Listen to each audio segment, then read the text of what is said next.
লীগ, এরপরে অন্তর্বর্তীকালীন সরকার এবং বর্তমানে ক্ষমতাসীন বিএনপি সরকার, এই তিন সরকার মিলে প্রায় 14টা পাটকল ইতিমধ্যে লিজে দেওয়া হয়েছে।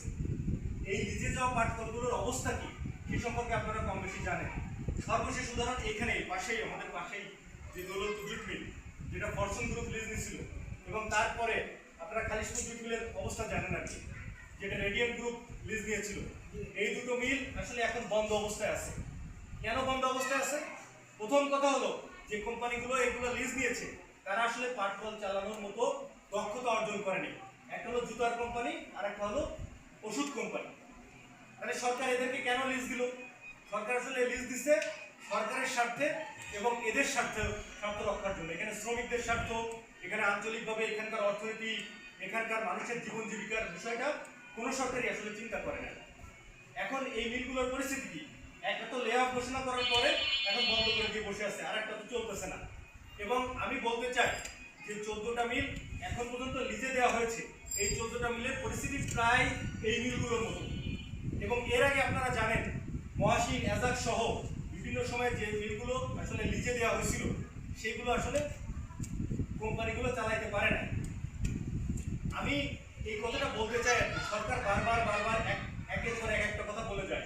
সেটা আওয়ামী লীগ সরকারও বলেছিল, এর পরবর্তীতে ইন্টারিমের সময় অর্থাৎ অন্তর্বর্তীকালীন সরকারও বলেছে, বর্তমানে বিএনপির সরকার স্পষ্ট করে না বললেও অনেক জায়গায় এই আলোচনা আছে যে সরকারিভাবে, রাষ্ট্রীয়ভাবে যদি পাটকল চালু করা হয় তাহলে লাভ করা সম্ভব না।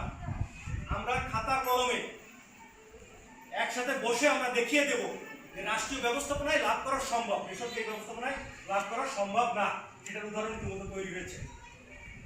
প্রিয় শ্রমিক ভাই বোনেরা, আপনারা জানেন আর কি যে পাট অত্যন্ত পরিবেশ বান্ধব একটা উপাদান। অর্থাৎ পাট ব্যবহার করলে এটা আসলে মাটির সাথে মিশে যায় এবং পরিবেশের কোনো ক্ষতি হয় না। এবং এও জানেন যে আজকে বেসরকারি ব্যবস্থাপনায় চালুর ফলাফল কি হচ্ছে। খুলনা এবং যশোর মিলায় এখানে 9টি রাষ্ট্রীয় পাটকল আছে। এই সবগুলো পাটকলে আমরা এটা হিসাব করে দেখেছি, প্রায় 40,000-এর উপরে শ্রমিক এখানে কাজ করতেন এবং এর সাথে সংশ্লিষ্ট আরো হাজার হাজার মানুষ ক্ষুদ্র ক্ষুদ্র ব্যবসা করতেন।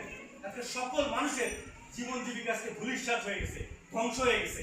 আজকে বাধ্য হয়ে শ্রমিকরা আজকে সাধারণ মানুষের ইজি বাইক চালাচ্ছে, রিক্সা চালাচ্ছে, দিন মজুরের কাজ করতেছে। কিন্তু আমরা এটাও জানি যে এই দিন মজুরের কাজ, ইজি বাইকের কাজ কিংবা অন্যান্য কাজে আসলে কিরকম মনে করে যে আয় করা যায়, কাজও ঠিকঠাক সময় পাওয়া যায় না। এবং আপনারা এটাও জানেন যে বেসরকারি মালিকানায় যেগুলো চালু হয়েছে খুবই অল্প সংখ্যক শ্রমিক সেখানে নেওয়া হচ্ছে, মাত্র 250 টাকা, 60 টাকা, 70 টাকা, 80 টাকা মধ্য বেতন দেওয়া হয়। তাই সরকারের কাছে আমরা সবসময় যে দাবি জানাই আসতেছি যে রাষ্ট্রীয় ব্যবস্থাপনায় রাষ্ট্রীয় পাটকল চালু করতে হবে। আপনারা যদি আমাদের সাথে বসতে চান আমরা সবসময় রাজি আছি, শ্রমিকদের সাথে নিয়ে, এখানে যারা বিশ্লেষক আছেন, যারা পাট নিয়ে দীর্ঘদিন ধরে কাজ করেছেন তাদেরকে সাথে নিয়ে আমরা বসতে চাই।